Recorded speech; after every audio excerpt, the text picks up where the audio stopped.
interested in true crime ever since I was a kid, reading True Detective magazines, which some of you may not remember. I've always seen that the biggest victims in crime always appear to be women. That isn't saying that women are the only victim, but they seem to be the largest among victims. And I have loved the podcast I've listened to about true crime and wanted to participate in those podcasts as well. I did want to add a little bit of change to my podcast, and here's what it is. I'll have scenarios documented, and there'll be clues provided, and it will be up to you based on these clues to decide who the perpetrator is. This is based on serial killer history, and any true crime aficionado who loves to solve crimes may enjoy participating in this. But ultimately, the true reason would be to sharpen your deduction skills, because perpetrators are always sharpening their deduction skills to take on new victims. With that in mind, let's get started. One thing I'd like to add before we do get started is this is going to always be an adult content podcast. And for some adults, this may not be a good podcast for them to listen to either. If this is not the subject matter of your choice, please do not hesitate to skip this video or come back at a later time. Thank you, and let's get into it now. The game is afoot. Hello, True's Cruise aficionados. I hope you're being safe out there, paying attention to life's truths, clues around you. And tonight, my show is going to be a little bit different. As I said in the beginning, I usually like to provide clues, make you think a little bit, maybe put what you know about true crime to the test, and see how that all works out. And then in the second episode, I'll reveal who the perpetrator is. And up to date, I don't think I've been that difficult about it. A lot of the perpetrators have been definitely high-profile criminals, and easy enough to follow if you follow just the regular news even. But tonight, I wanted to get into a genre of online dating, and we'll specifically talk about Tinder dating. And the reason why is because Tinder is used a lot for hookup and provides the location of the user. The problem is that women are often looking for something and men are often looking to have sex.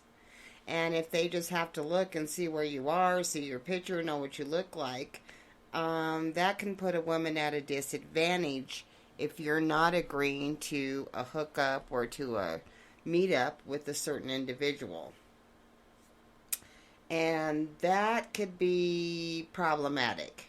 There is a thing called the Dark Triad, and there's personality traits. Examples would be Machiavellianism, narcissism, and psychopathy. That makes up the triangle for this Dark Triad personality. And social sexuality as well correlates for the type of people that use Tinder. I imagine there's women and men that do it, but a lot of men. The results reveal that Tinder users had higher scores on the Dark Triad of traits and social sexually compared to non-users. Also, Tinder users with higher scores on the Dark Triad and social sexually significantly showed greater motivation to use Tinder for short-term mating. However, there was no significant relationship with Tinder use and motivation for a long-term mating. Do you get that? They're just looking for a hookup, but then they're also looking for somebody that's weaker than them. And they know that they can find it here because they're basically looking to hit it and beat it. Users with higher scores are people that you shouldn't trust. And a lot of times, women are often asked for sexual favors even before someone has said hello. And even before someone has said their actual name. I know if you've been on Facebook or any of these other dating sites, there's always those creepos out there that do that to you. And they're easy enough to block and get rid of. You don't even have to respond to them. Unfortunately, you do have to see the picture or whatever that goes along with it.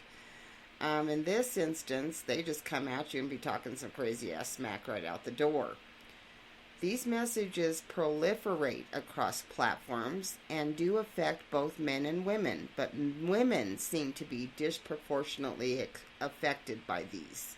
And generally, one study showed cisgender, heterosexual, and bisexual men seldom express concerns about their personal safety while using these dating apps, while women had a far higher concern why their interactions like these are affecting them and why they're allowed to perpetuate, because everybody knows women don't like that.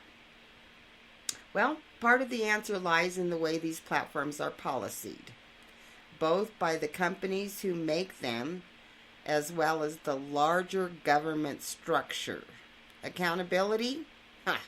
It's very easy for the abusers to delete the proof and block the victim, and Tinder will do very little to assist a victim. They want to act like these type of things never happen on their site. Tinder, for instance, has introduced machine learning to detect abusive messages in language, and then ask the writer to reconsider the message before sending it. They probably even get more raunchy at that point in time. And has to have the user agree, and they'll go ahead and send it anyway. The only thing that we have at our disposal on Tinder is the block button. In order to block someone, you have to experience their negativity of that action before you can block them. One of the biggest user concerns is sexual violence that can occur when users meet up in person. This is exactly why I'm doing it like a bunch of stuff all at one time instead of breaking it down by case. Because when I went in there to start my study about it, I happened to see a 60-minute show which raised my concern. They wasn't talking about murder in a certain degree, but other stuff as well. And so when I started looking into it, there was just so much out there, it was hard for me to pick one case to go with it, because a few of these cases are popular, and I don't know if everybody's heard about them, but we'll get there. Even though there is an uptick of female dating app users taking precautions such as charging their phones, informing their family and friends of their plans, who the daters are, where they're going to go, many remain vulnerable to sexual violence. Match Group, which owns about 45 dating apps, yes, 45 dating apps, only screens sex offenders on its paid-for apps. Let me repeat that again. Only screens for sex offenders on its paid-for apps, not the free platforms like Tinder, OkCupid, and Hinge. But there's also a loophole in the Internet Law, Section 230 of the Communications Decency Act, which dictates sites cannot be held accountable for harm that comes to third parties through their platforms.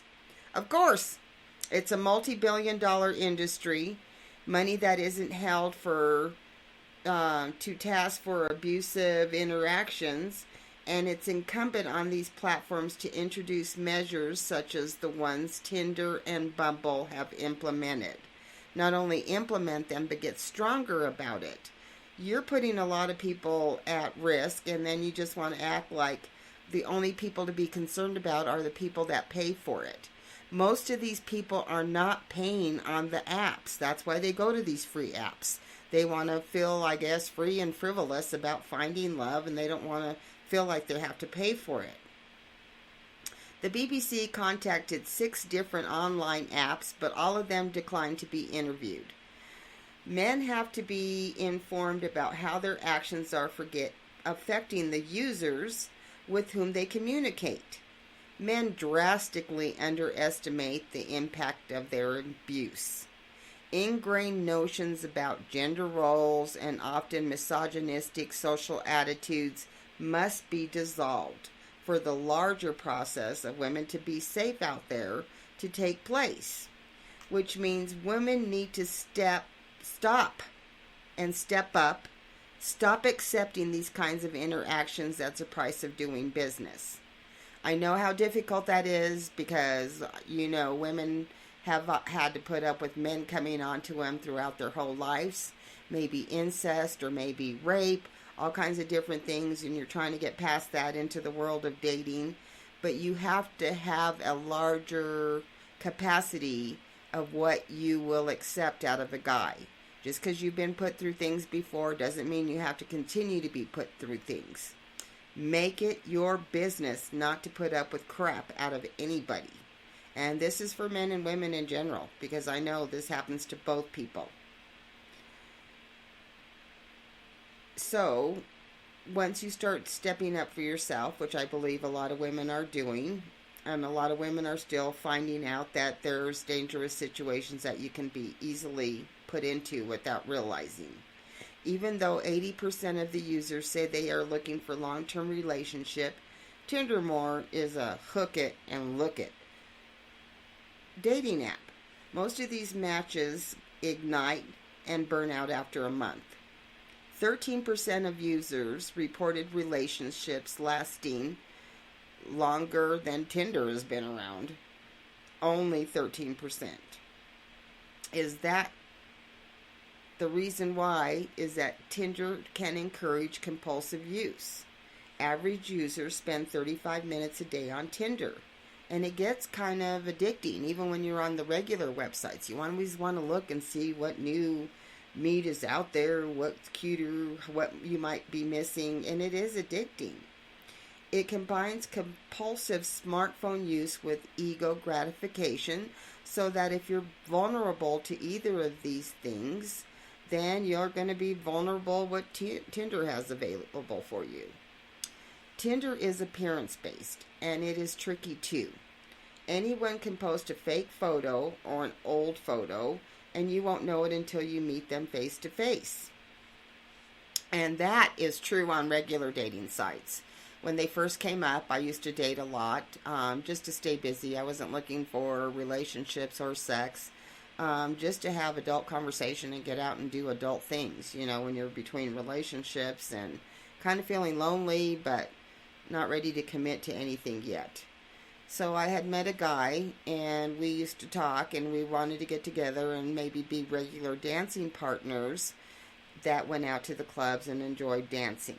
He was friendly, but I didn't feel a romantic spark. I don't think he did either. So I did all the safe things that you're supposed to do. Let people know my phone is charged. Go to a place in the middle of the afternoon in public. Meet him at this really cute bar in Morrison, Colorado. And walk in there. There's like 3 people in there because it's a really small town.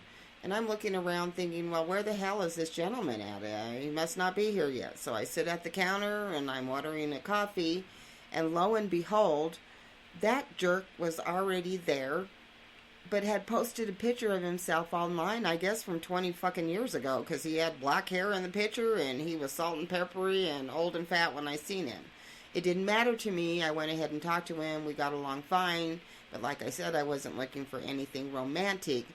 But the thing is, I think women have a tendency to be a little more honest about it, but we take care of ourselves a lot more.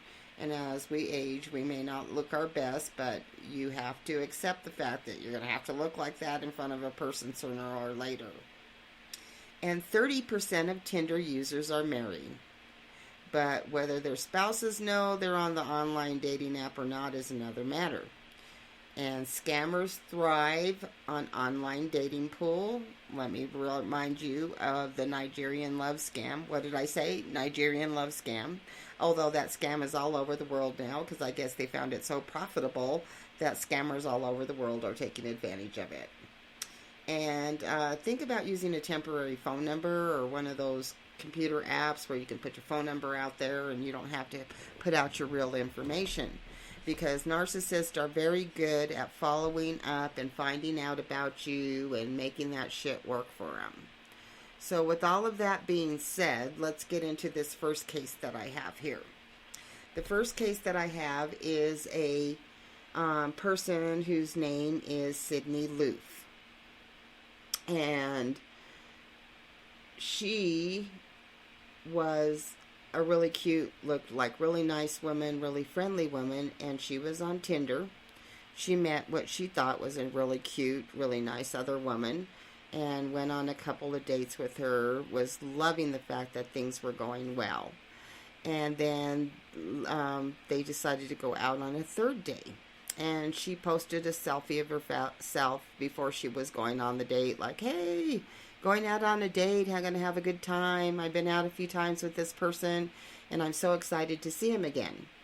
Little did she know that that would be her last date and her last day on Earth.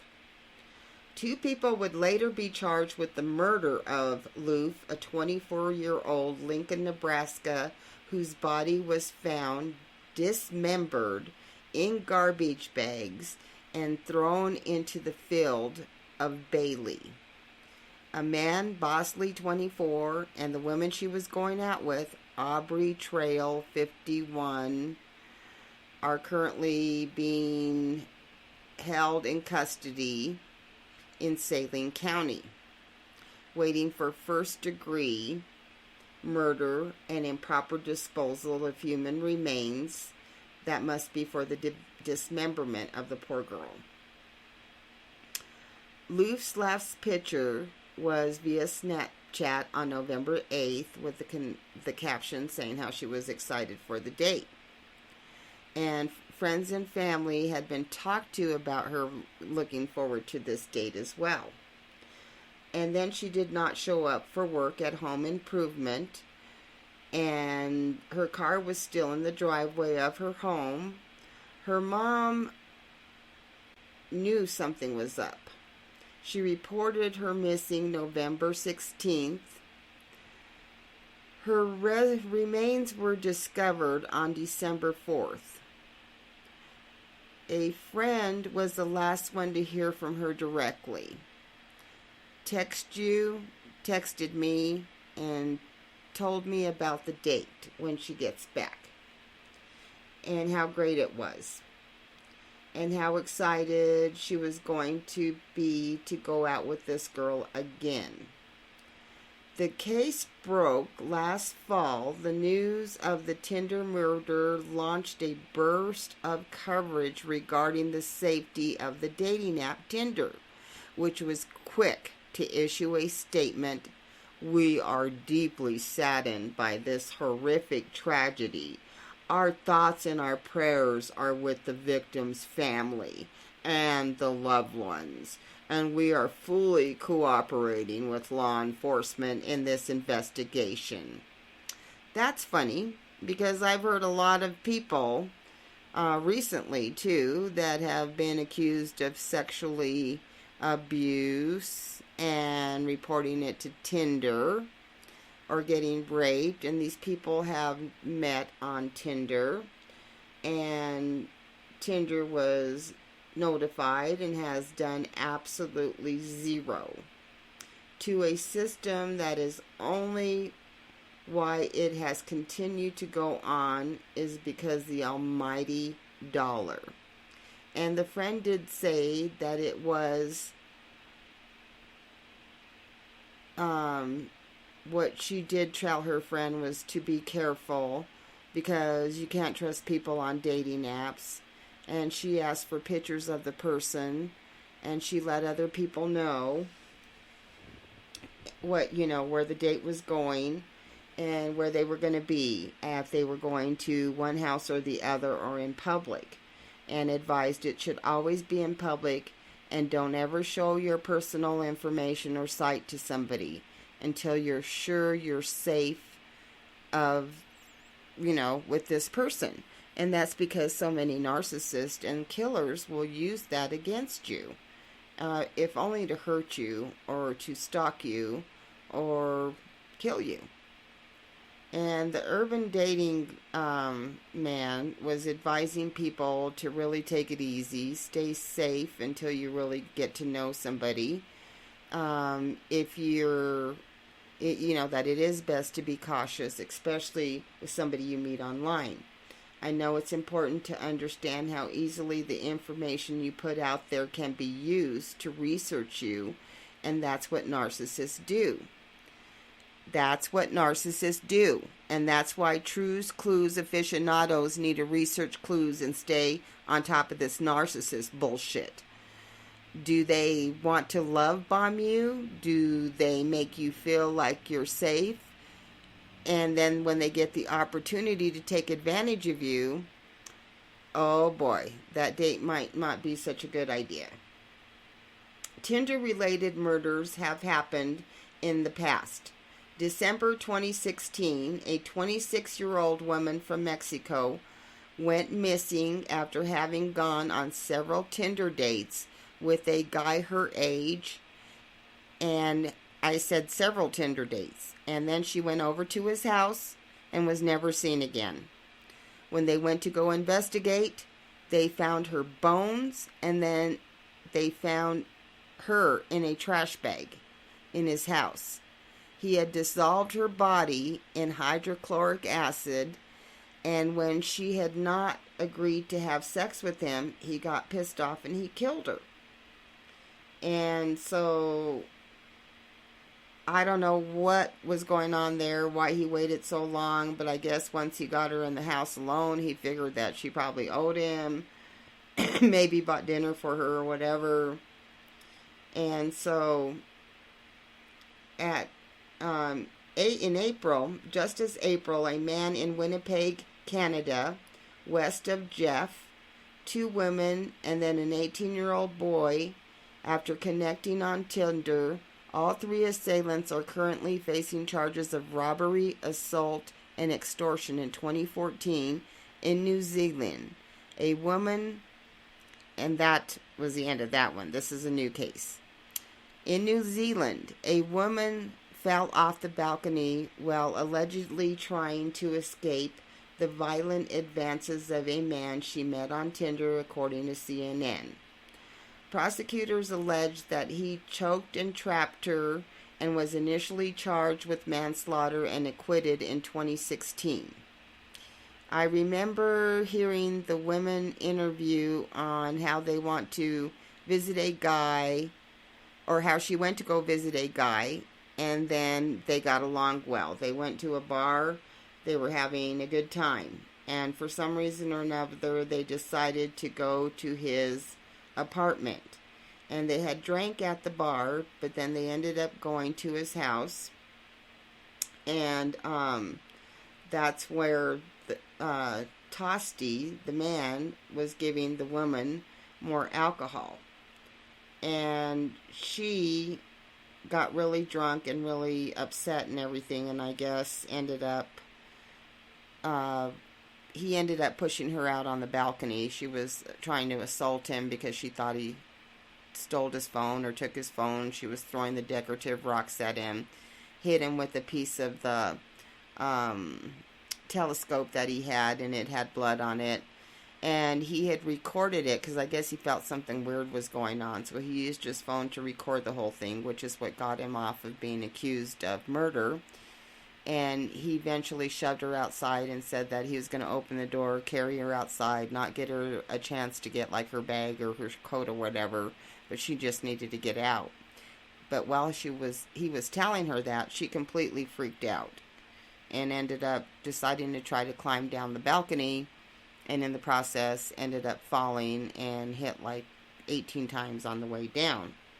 And then when he saw that, he became afraid, and he escaped the apartment through the driveway because he knew that the police, the ambulance, and the cops were all there. So he runs away and he goes walking around for a few hours, eat pizza, comes home, and then I guess, I don't know how they figured out it was him somehow, but then he came forward, told the police that he had it all on his phone, and ended up getting off. So back to the Sidney Luth case, when these people were picked up, they were trying to say that, it wasn't a planned murder. They were just trying to get away from her somehow.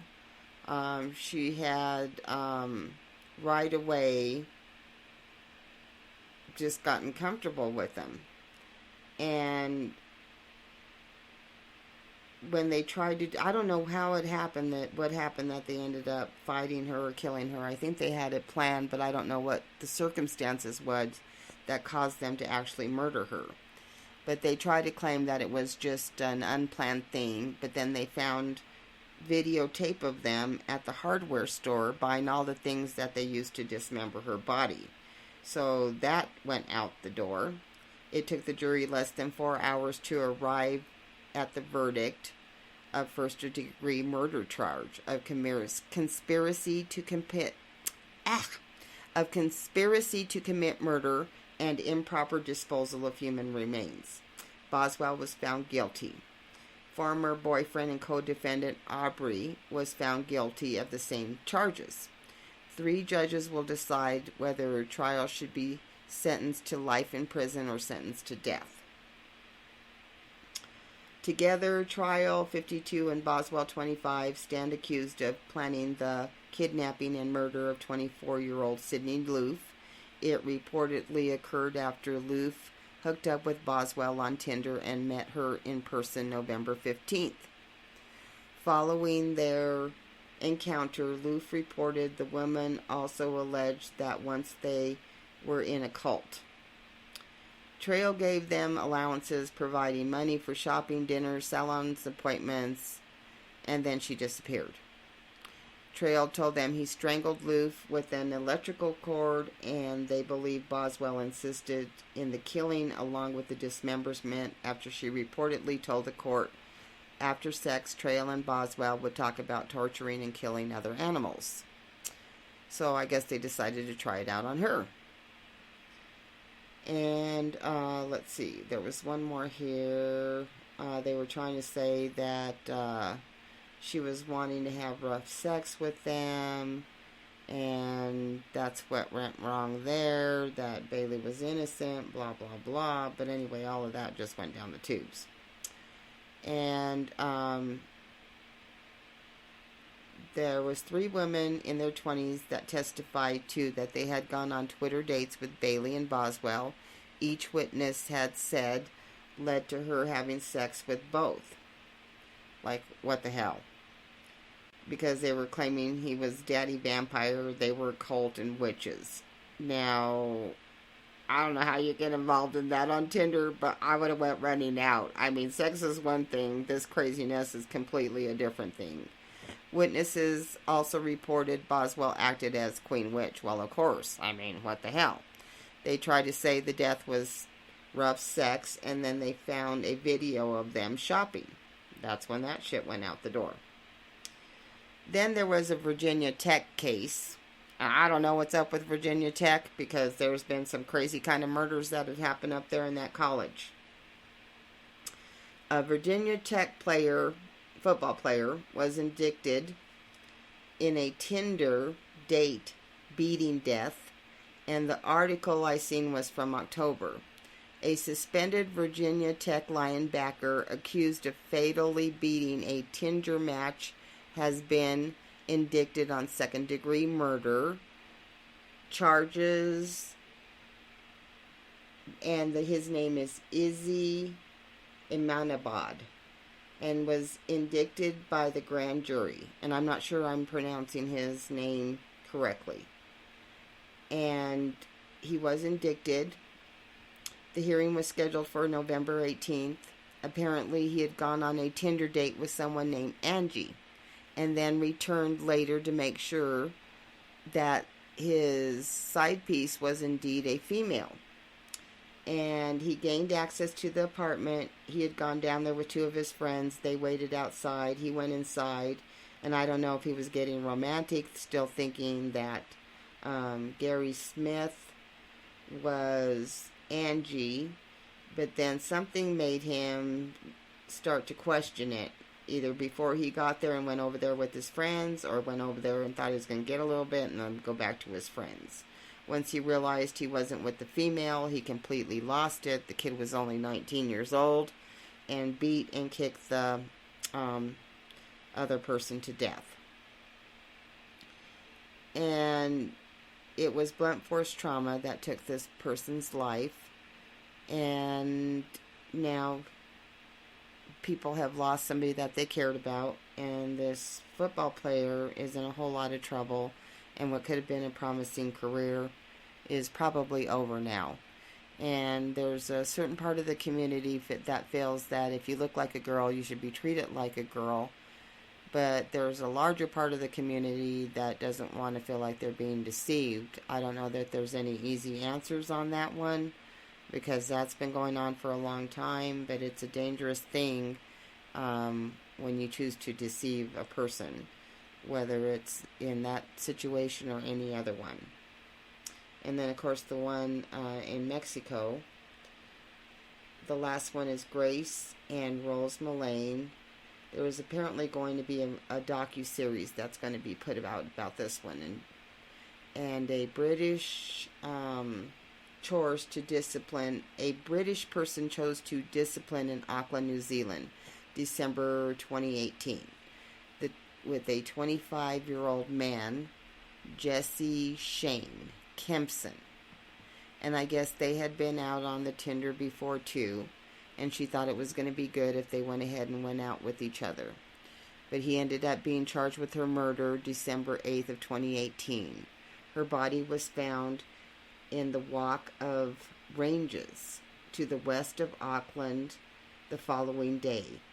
The camps and his name was suppressed by the New England courts, meaning that it would not be published. However, some people found out about it and published his name anyway. She had met him, she had recently graduated and wanted to go backpacking and have a good time before she settled down to real life. The parents became concerned when they hadn't heard back from her, and her birthday came and went.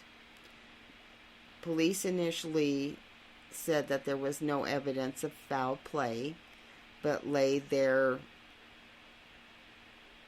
Evelyn's evidence that she was no longer alive once her body was found in the lane, of course. And then it turned out to be this weirdo guy that she went camping with. And they knew that she was camping with this person, but they, what could they do? The late girl was an adult. She could do what she wanted to, but that ended up costing her life. And we went over the one with the Mexico and him getting mad because she didn't want to have sex with him. Rorina Wright is the woman that was in Australia. She matched on Tinder with Gable Tosti. They ended up on a popular tourist night spot, Surfer's Paradise. The pair had met that night, August 7th, 2014, after making contact on Tinder earlier. He told her, "You look delicious. I want to do dirty things to you." He had wrote that to her earlier in their Tinder conversations. By the end of the date, Wright was dead. Wright was dead, having plunged 14 stories from the balcony of Tosti's apartment. 2 years later, he is charged with murder, and Wright had left to Australia to attend a friend's wedding as part of a 2-weekend vacation that included skydiving in a hotel near where Tosti lived.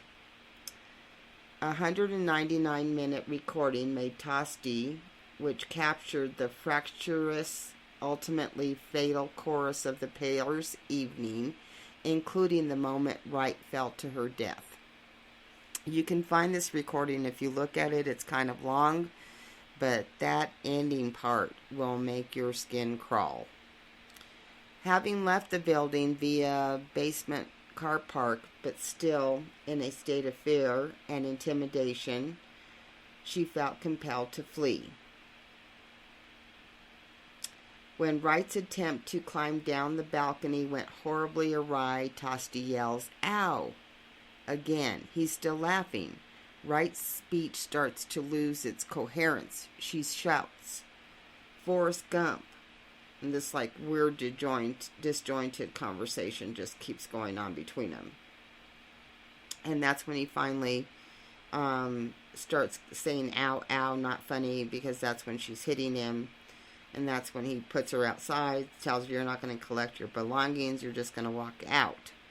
And she's on the other side freaking out.